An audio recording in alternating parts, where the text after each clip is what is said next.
आपको सीधे लिए चलते हैं पीएम नरेंद्र मोदी के मन की बात कार्यक्रम में।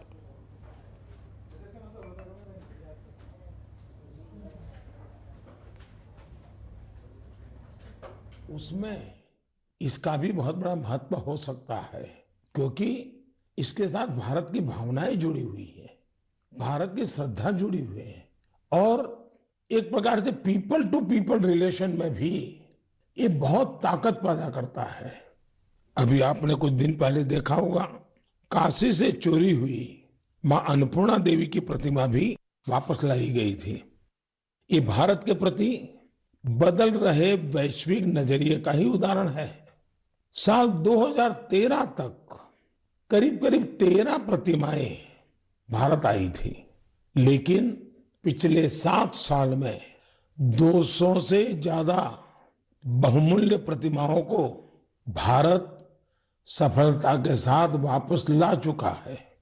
America, Britain, Holland, France, Canada, Germany, Singapore, ऐसे कितने ही देशों ने भारत की इस भावना को समझा है और मूर्तियां वापस लाने में हमारी मदद की है।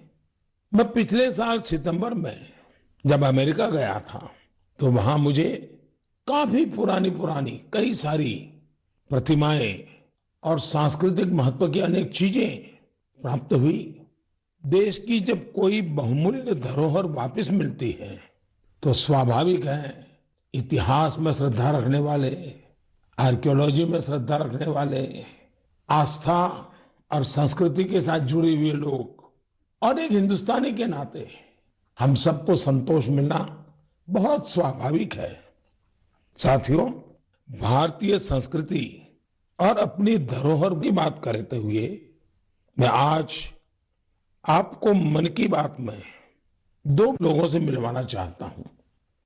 इन दिनों फेसबुक, ट्विटर और इंस्टाग्राम पर तंजानिया की 2 भाई बहन किली पॉल और उनकी बहन नीमा, ये बहुत चर्चा में है, और मुझे पक्का भरोसा है आपने भी उनके बारे में जरूर सुना होगा। उनके अंदर भारतीय संगीत को लेकर एक जुनून है, एक दीवानगी है, और इसी वजह से वे काफी लोकप्रिय भी हैं।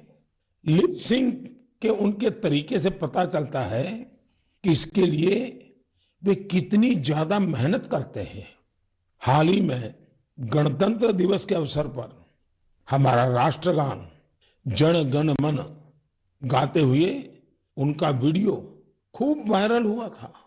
कुछ दिन पहले उन्होंने लता दीदी का एक गाना गाकर उनको भी भावपूर्ण श्रद्धांजलि भी दी थी। मैं इस अद्भुत क्रिएटिविटी के लिए इन दोनों भाई बहन किली और नीमा उनकी बहुत सराहना करता हूं। कुछ दिन पहले तंजानिया में भारतीय दूतावास में इन्हें सम्मानित भी किया गया है। भारतीय संगीत का जादू ही कुछ ऐसा है जो सबको मोह लेता है। मुझे याद है, कुछ वर्ष पहले दुनिया के 150 से ज्यादा देशों के गायकों, संगीतकारों ने अपने अपने देश में अपने अपने वेशभूषा में पूज्य बापू का प्रिय, महात्मा गांधी का प्रिय भजन वैष्णव भजन गाने का सफल प्रयोग किया था। आज जब भारत अपनी आजादी के 75वां वर्ष का महत्वपूर्ण पर्व मना रहा है, तो देशभक्ति के गीतों को लेकर भी ऐसे प्रयोग किए जा सकते हैं, जहां विदेशी नागरिकों को, वहां के प्रसिद्ध गायकों को भारतीय देशभक्ति के गीत गाने के लिए आमंत्रित करें। इतना ही नहीं, अगर तंजानिया में किली और नीमा भारत के गीतों को इस प्रकार से लिप सिंक कर सकते हैं, तो क्या मेरे देश में, हमारे देश की कई भाषाओं में कई प्रकार के गीत हैं, क्या हम कोई गुजराती बच्चे तमिल गीत पर करें, कोई केरल के बच्चे असमिया गीत पर करें, कोई कन्नड़ बच्चे जम्मू कश्मीर के गीतों पर करें? एक ऐसा माहौल बना सकते हैं हम जिसमें एक भारत श्रेष्ठ भारत हम अनुभव कर सकेंगे। इतना ही नहीं, हम आजादी के अमृत महोत्सव को एक नए तरीके से जरूर मना सकते हैं।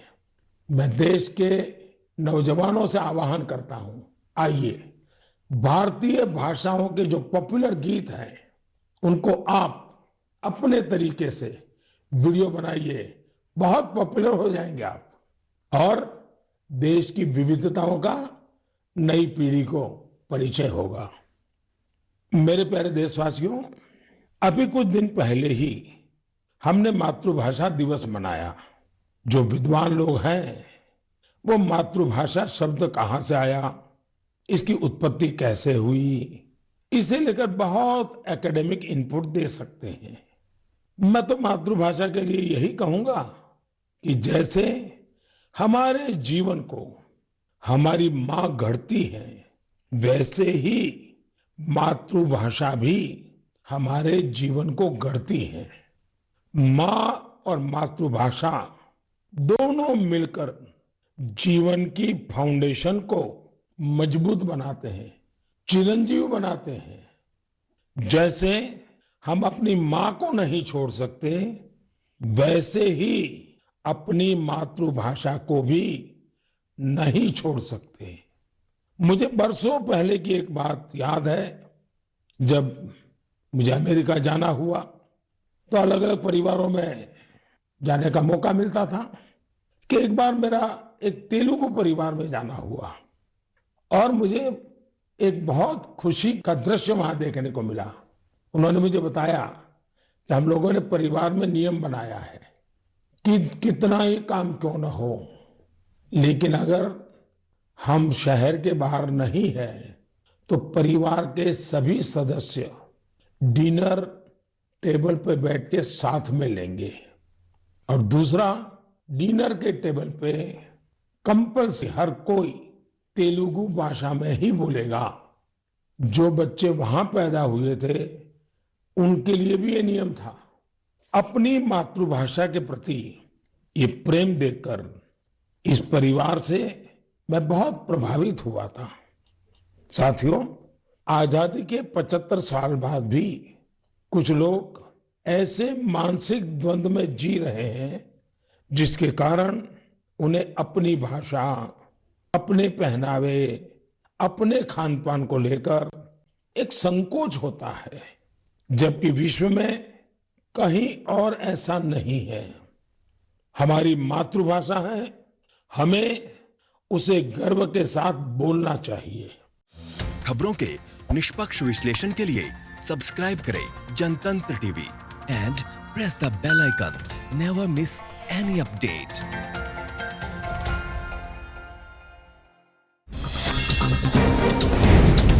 डाउनलोड कीजिए जनतंत्र टीवी ऐप को, जो कि अवेलेबल है गूगल प्ले और ऐप स्टोर पर। अधिक जानकारी के लिए अभी डाउनलोड करें।